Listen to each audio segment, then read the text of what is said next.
Señor, tú sabes que no puedo predicar.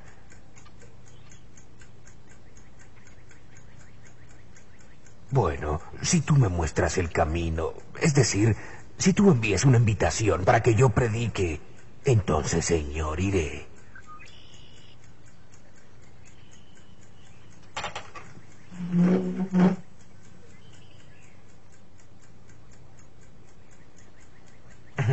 No es muy común que alguien le pida a un agricultor de 49 años de edad que predique sobre la venida del Señor.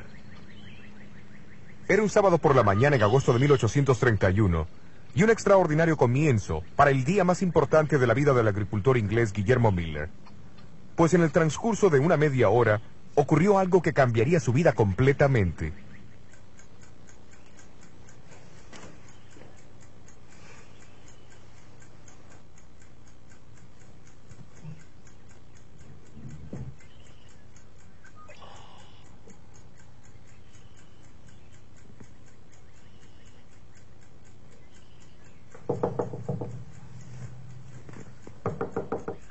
Pase. Sobrino, ¿qué pasa? Tío Guillermo, el pastor de nuestra iglesia no podrá predicar mañana. Papá me mandó que te pida que vengas y nos hables sobre lo que estás estudiando en la Biblia. Sobre las profecías y la segunda venida de Cristo. ¿Vendrás?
Como muchos otros que se han unido a las filas de Cristo a través de los siglos, Guillermo Miller era un novato indeciso.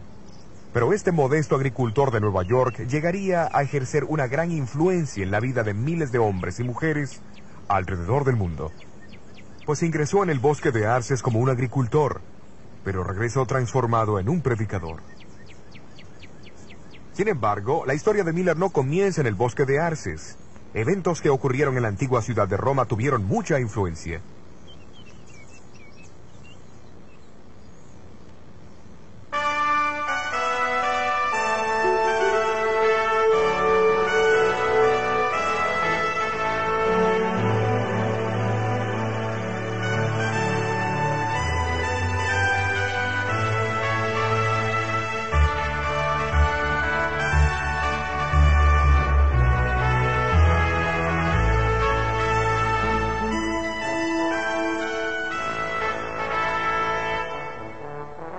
La Capilla Sixtina, cerca de la Basílica de San Pedro en Roma, es famosa por su historia y arte. Edificada por el Papa Sixto IV en 1473, es el lugar donde los cardenales de la Iglesia se reúnen para elegir un nuevo Papa. En sus paredes y techos se pueden ver magníficas pinturas de las escenas y personajes del Antiguo y Nuevo Testamento.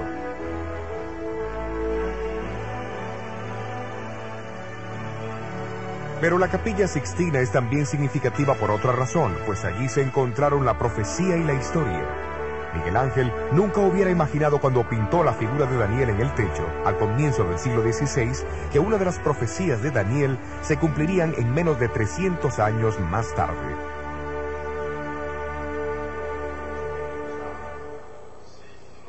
La profecía de Daniel en su capítulo 7 reveló que a la ascensión al poder del cuerno pequeño del cuarto gran imperio de Roma se le opondrían 3 reinos. Cuando estos reinos fuesen subyugados, Daniel dijo que el pueblo de Dios sería entregado en las manos del pequeño cuerno por un período de 1260 años. Pero ¿cómo se cumpliría esto? En el año 533 después de Cristo, el emperador Justiniano I, soberano civil supremo, proclamó que el obispo de Roma sería la cabeza de todas las iglesias del este y oeste de su territorio. Al someterse al Papa toda autoridad espiritual, Justiniano virtualmente entregó el pueblo de Dios en su mano y colocó la espada civil a la disposición del pontífice. Pero el decreto no podría ejecutarse mientras el tercer y último reino que se oponía al obispo de Roma, los ostrogodos arianos, gobernasen Italia. Su poder fue interrumpido cuando las tropas de Justiniano rompieron el sitio de Roma por los ostrogodos en el año 538 después de Cristo. Fue en ese año que el antiguo trono del Imperio Romano fue finalmente preservado para el papado y el período de su supremacía eclesiástica comenzó.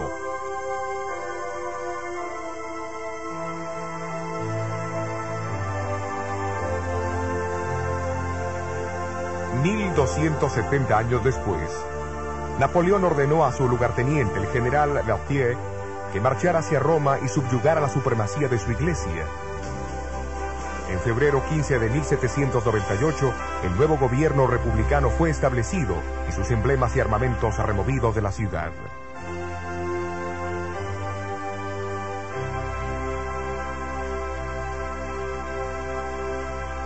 Los acontecimientos históricos cumplieron exactamente las palabras de la profecía.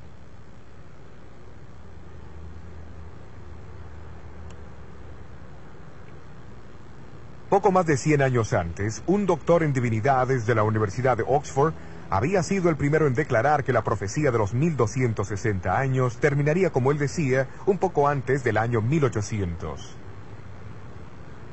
Luego otros tomaron la misma posición. Algunos, como el famoso clérigo, filósofo y científico Joseph Priestley, hasta dijo que Francia sería el instrumento más adecuado para el cumplimiento de esa tarea. Cuando el golpe finalmente cayó sobre Roma en 1798, un coro de voces en Inglaterra, Europa y América atestiguaron el fin de los 1260 años de supremacía papal. A pesar de las diferencias de credo en otros puntos de fe, había una notable unidad en las interpretaciones proféticas básicas, recibidas de los primeros grandes reformadores. Ellos enseñaron acerca de los 4 imperios universales, las divisiones de Roma, el surgimiento del anticristo, el principio del día por año y la proximidad del juicio y la segunda venida de Cristo.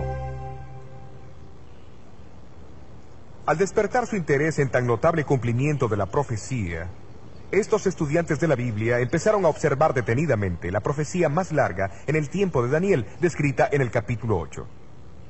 La predicción se encuentra en el versículo 14, en respuesta a una pregunta hecha sobre el tiempo que la visión cubría.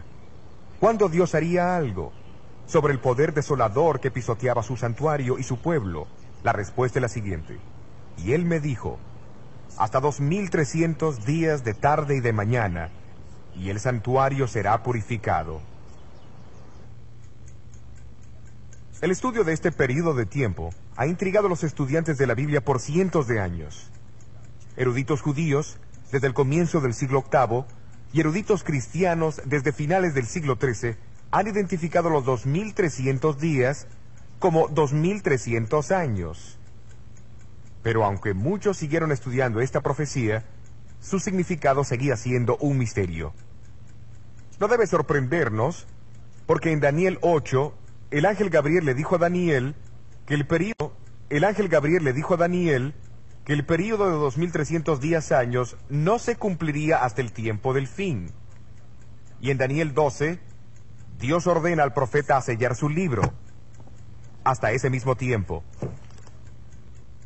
Evidentemente, el significado de la profecía de los 1300 años no debería entenderse claramente hasta que el tiempo de su cumplimiento estuviese cerca.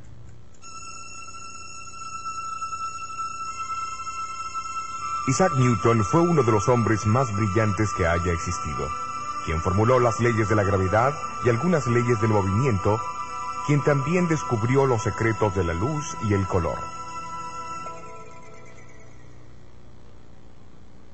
Pero muchos no saben que Newton escribió más sobre teología que sobre ciencia, pues él era un gran estudiante de las profecías de la Biblia.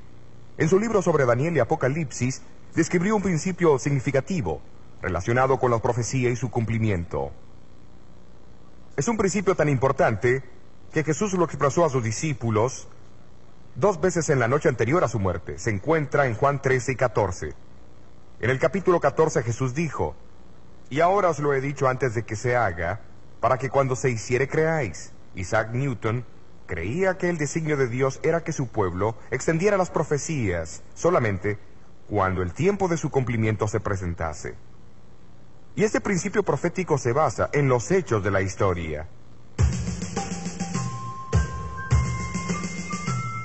Cuando Roma gobernaba el mundo occidental, un gran grupo de estudiantes contemporáneos de la profecía reconocieron la identidad y el destino del cuarto imperio profético. Cuando Roma empezó a dividirse, otro grupo de personas describieron el temor que tenían del surgimiento del anticristo. Cuando el pequeño cuerno papal reveló el real carácter e identidad, una gran multitud de reformadores atestiguaron del cumplimiento de la profecía en muchos países. El Espíritu Santo explica lo mismo en otros lugares con más claridad, para que no quede ninguna duda a menos que uno sea un ignorante obstinado. Cuando los 1260 años llegaban a su fin, eso también fue proclamado en el Viejo y Nuevo Mundo.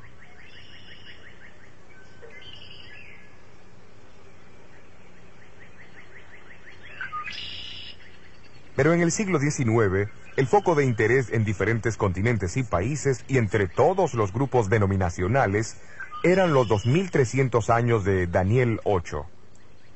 Y uno de esos testigos fue el predicador bautista, que llegó a ser el líder en los Estados Unidos del gran movimiento que enfatizó la segunda venida de Cristo al comienzo del siglo XIX, Guillermo Miller. Pero ¿qué clase de hombre fue Guillermo Miller? Miller nació en Massachusetts en 1782. Cuando él tenía 4 años de edad, su familia se mudó a Lowhampton, Nueva York. Siendo el mayor entre 16 niños, su madre, que temía a Dios, le enseñó a reverenciar la Biblia como la revelación de Dios al hombre. A la edad de 21 años, Miller se casó con Lucy Smith y luego se mudaron a la cercana ciudad natal de ella, Pony, Vermont.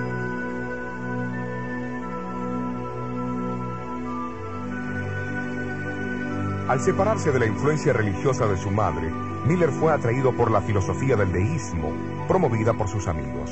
Para el deísta, Dios es una clase de autor ausente que no tiene ningún interés en su creación. En consecuencia, la oración, la Biblia o la noción de un Salvador no tiene significado. En su libro Apología y Defensa, Miller más tarde describió esta experiencia. Llegué a la conclusión que la Biblia era de concepción humana y la descarté completamente.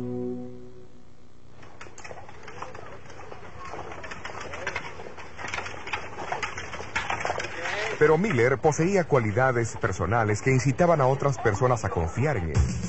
Llegó a ser el sheriff asociado y lugarteniente de la Guardia Nacional del estado de Vermont. Durante la Guerra Americana de 1812, fue ascendido a rango de capitán en el ejército de los Estados Unidos.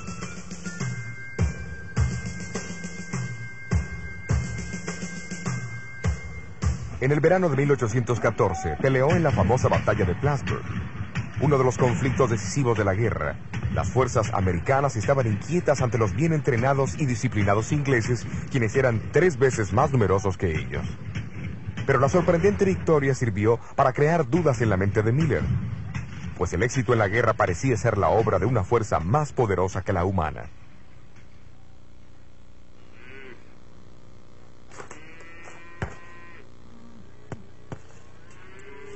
En 1815, Miller regresó a Lowhampton y edificó en un terreno de 80 hectáreas esta cómoda casa de 2 pisos cerca de un bosque de arces.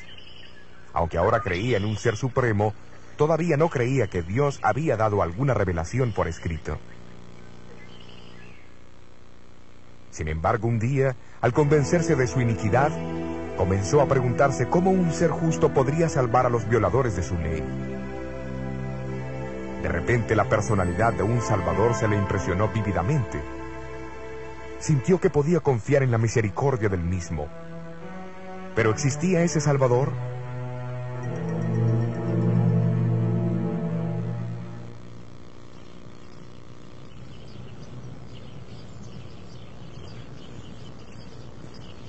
A fines de 1816, él aceptó a Jesús como su Salvador y amigo en la iglesia bautista de Hampton, y la Biblia llegó a ser un deleite. Pero sus amigos deístas fueron ágiles en desafiar su nueva fe en las Escrituras como la revelación de Dios. Dejando de lado todos los libros, excepto la Biblia y la concordancia de Cruden, Miller comenzó con Génesis 1 y prosiguió no más rápido de lo que su entendimiento del significado de cada texto le permitía. Pasó 2 años estudiando la Biblia meticulosamente, una tarea tan cautivante que muchas veces pasaba días y noches enteras en su estudio. ¿Y cuáles fueron algunas de las conclusiones a que llegó en 1818? Estoy completamente seguro que la Biblia se interpreta por sí sola y que es lo suficientemente simple para que todos la entiendan.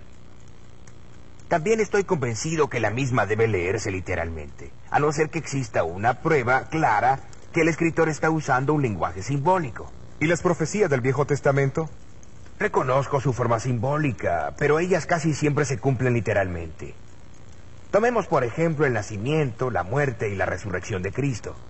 Estos fueron acontecimientos literales, pero sus profecías fueron escritas en un lenguaje simbólico y ocurre lo mismo hoy. Las señales de los tiempos y la presente condición del mundo concuerdan con las descripciones proféticas de los últimos días. Estoy convencido que este mundo ha llegado a los límites del tiempo asignado. Cristo Jesús está a punto de regresar en toda su gloria.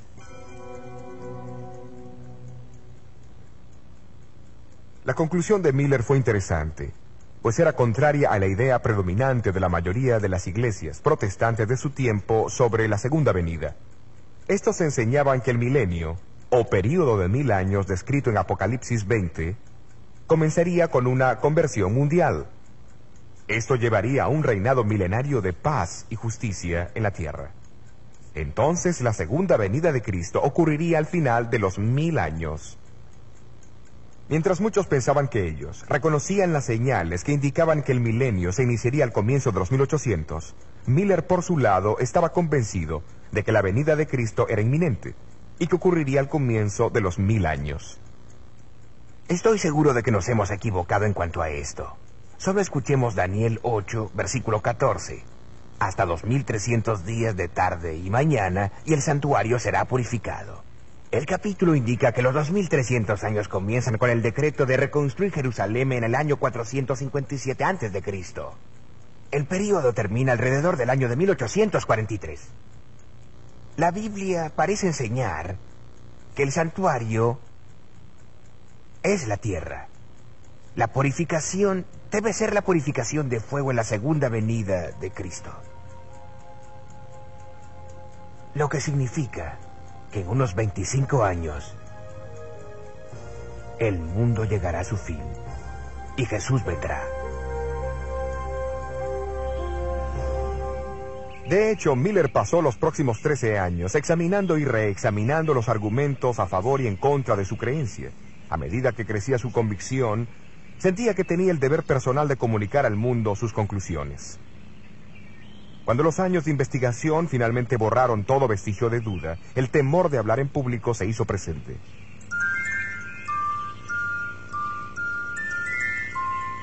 Hasta aquel sábado en el bosque de Arces en agosto de 1831,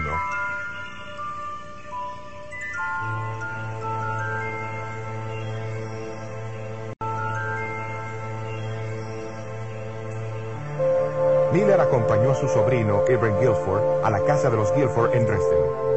Respetando la falta de confianza de Miller, sus parientes invitaron a los vecinos a su casa, en lugar de ir a la pequeña iglesia bautista aquel domingo. El texto que usó en su sermón, Daniel capítulo 7, interpretado de igual manera que los grandes reformadores lo interpretaban, pero con el cumplimiento adicional de los 1260 años en 1798. Fue la predicación de Juan Knox sobre Daniel 7 en 1547 que inició la reforma en Escocia. Pero ahora Guillermo Miller avanza un paso más.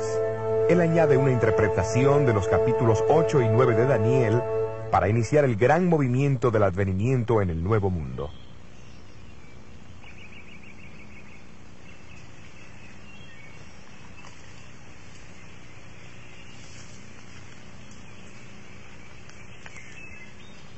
Cuando Miller regresó a la casa, empezaron a llegar invitaciones para predicar en lugares cercanos y lejanos. Su segunda serie de reuniones tuvo lugar en esta imponente casa de reuniones bautista en Polney, su antigua ciudad natal. Miller nunca podría haber imaginado que en el transcurso de 15 años su influencia se extendería desde Lowhampton a través de todo el mundo.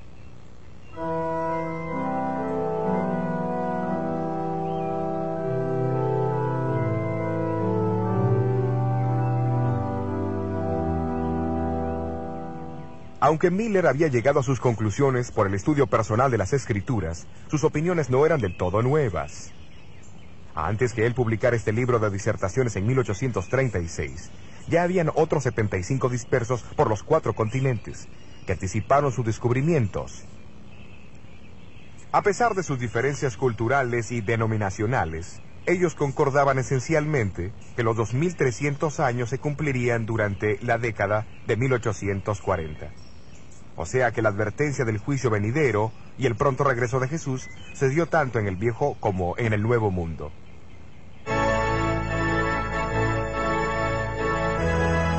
Solamente en Inglaterra más de 1000 ministros la propagaron. En Suecia, donde la predicación contraria a la de la iglesia establecida era ilegal, los niños proclamaron el pronto advenimiento de Cristo. En Estados Unidos, el mensaje de Miller fue oído en las principales ciudades de la nación. El Señor viene. Su llegada es inminente. ¿Estás listo para encontrarlo? Ministros de muchas denominaciones, convencidos de la veracidad del mensaje de Miller, se unieron a él en su proclamación. Los cálculos contemporáneos estimaron de 700 a 2000 en número. La segunda venida de Cristo. También hemos visto los eventos. Se organizaron convocaciones generales que atrajeron mucho público. Se dirigieron reuniones campestres, 125 de ellas entre 1842 y 1844, con una estimada audiencia total de 500,000 de personas. La prensa causó un impacto aún mayor que el evangelismo público. En mayo de 1844 se dice que circularon 5 millones de copias de artículos sobre el segundo advenimiento. Los predicadores, seguidores de Miller, estaban atentos a todo medio disponible para hacer su mensaje simple y claro.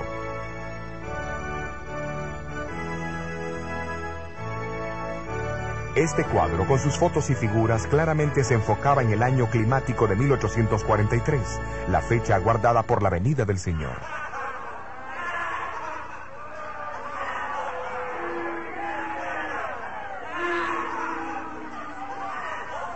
Pero no todos tomaron estos predicadores con seriedad. Un legislador introdujo una propuesta para posponer el fin del mundo hasta 1860. Otro ofreció reservaciones de asientos para escaparse en un globo aerostático por $200. Miller siempre había vacilado en fijar una fecha exacta. Mientras el año de 1843 se acercaba, más lo presionaban. Porque el año sagrado de los judíos comenzaba en la primavera. En el año 2300, desde la primavera del año 457 a.C., se cumpliría entre las primaveras de 1843 y 1844. La primavera de 1844 pasó, y Cristo no vino. Volviéndose las Escrituras para una solución a su problema, los seguidores de Miller encontraron la parábola de las 10 vírgenes en Mateo, capítulo 25. En el versículo 5 leyeron la frase, y tardándose el esposo. Evidentemente habría un tipo de tardanza, y así ellos esperaron hasta agosto de 1844, cuando ocurrió un acontecimiento extraordinario. En las reuniones campestres de Exeter, Nueva Hampshire, Samuel Snow, un predicador seguidor de Miller, reavivó a su audiencia. Primero mencionó que, de acuerdo a Esdras 7, el decreto de reconstruir a Jerusalén, que inició los 2300 años, no comenzó hasta el otoño del año 457 a.C. Siendo así, los 2300 años tendrían que terminar en el otoño, no en la primavera. ¿Pero qué día del otoño? Basándose en sus estudios de las fiestas primaverales y otoñales de los judíos en Levítico, Snow concluyó que Jesús aparecería en el 10º día del 7º mes. La mejor evidencia indica que el 10º día del 7º mes judío ocurrirá el 22 de octubre de 1844. Así que en menos de 3 meses, el esposo estará aquí para buscar a su esposa. No es tiempo para que escuchemos el clamor de la medianoche. He aquí, el esposo viene, salid a recibirlo. Las colinas de Nueva Inglaterra pronto resonaron con el clamor de la medianoche. Miller estaba entre los últimos en aceptar esa fecha. Pero él y otros líderes sin silencio parecía contrariar el trabajo del Espíritu Santo.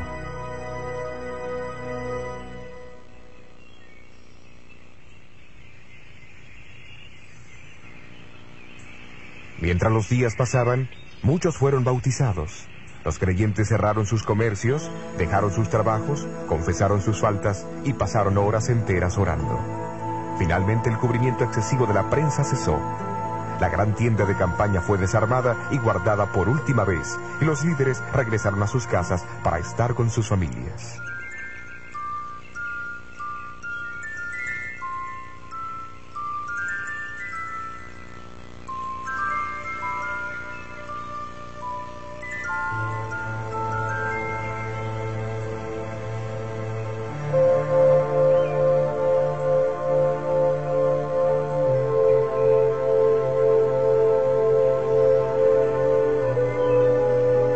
El mes de octubre es otoño en Nueva Inglaterra. Un poco más allá de este bosque de arces donde Miller había luchado con Dios, hay un gran promontorio de piedra caliza. Es conocida hoy como la Roca de la Ascensión. Aquí los amigos de Miller se congregaron el martes 22 de octubre y mirando hacia el este, esperaron con devoción la venida de Jesús.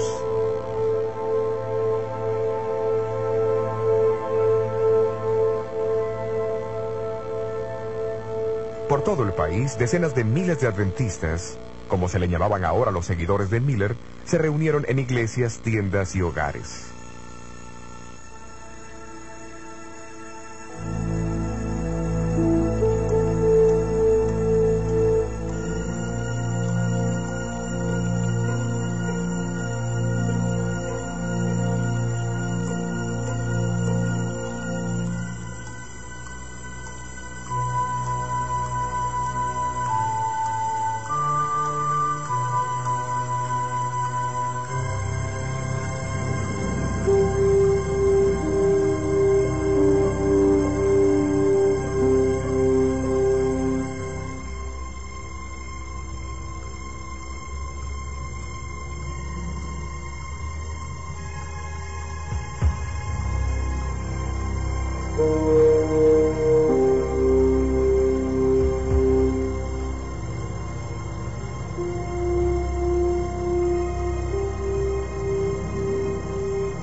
Pero Jesús no vino.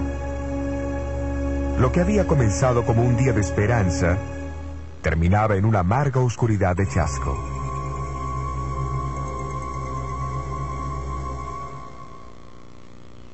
En los días y semanas que siguieron, la humillación, la confusión y la duda amenazaron sumergirlos.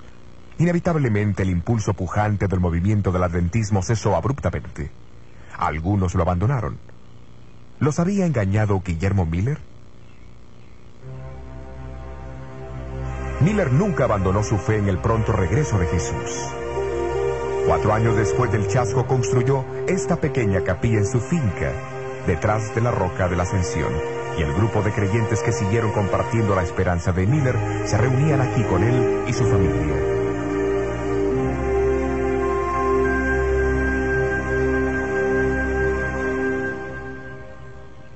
Miller estaba en lo cierto al enseñar que Jesús vendrá otra vez. El Nuevo Testamento se refiere a esto más de 300 veces. Estaba en lo cierto al decirle a la gente que se preparara para el regreso de Jesús. Después de todo, Jesús, Pablo, Juan, Pedro y los muchos cristianos a través de todas las eras dijeron lo mismo.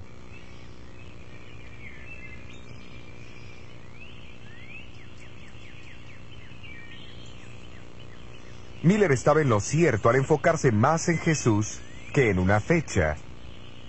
Y él estaba en lo cierto al declarar que los 2300 días son 2300 años, pues al establecer este principio día por año, se alineó con muchos estudiosos eminentes de la Biblia de 2000 años atrás. Y al proclamar que los 2300 años se extenderían a la década de 1840, Miller fue solamente uno entre miles de estudiantes contemporáneos de la Biblia que creían lo mismo. Entonces, ¿qué pasó?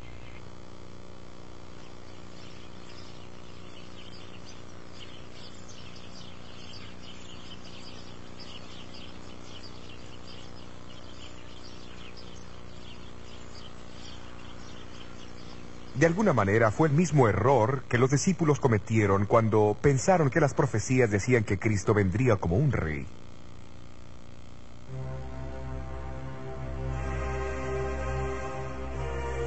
No fue un error de una persona irracional o los cálculos insensatos de un fanático, sino que fue un honesto malentendido del significado de la frase del Antiguo Testamento, donde menciona la purificación del santuario.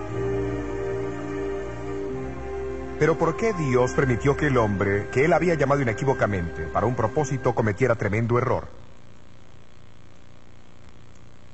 Tal vez nunca sepamos la respuesta completa a esta pregunta. Pero recordemos que en aquel tiempo, muchos cristianos creían en una conversión mundial que culminaría con el regreso de Jesús al fin de los 1000 años.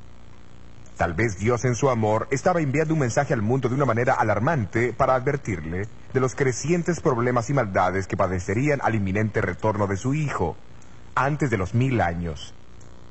Miller estaba en lo cierto sobre el cálculo de la profecía de los 2300 años de Daniel. Algo ocurriría al final de los 2300 años. La purificación del santuario.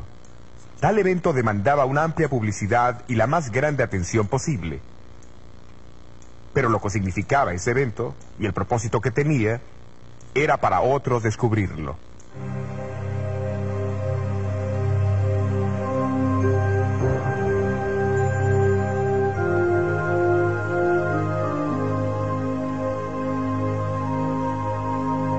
Miller falleció 5 años después del gran chasco del 22 de octubre de 1844.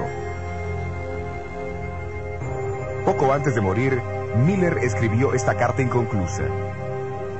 Apreciado hermano, no puedo contenerme de escribir una palabra o dos aunque no pueda ver. Todo marcha bien. El esposo viene, no hay duda. El rey debe venir. Levanten sus cabezas. Muestren regocijo. No sean creyentes infieles. Pronto veremos al que hemos buscado y esperado.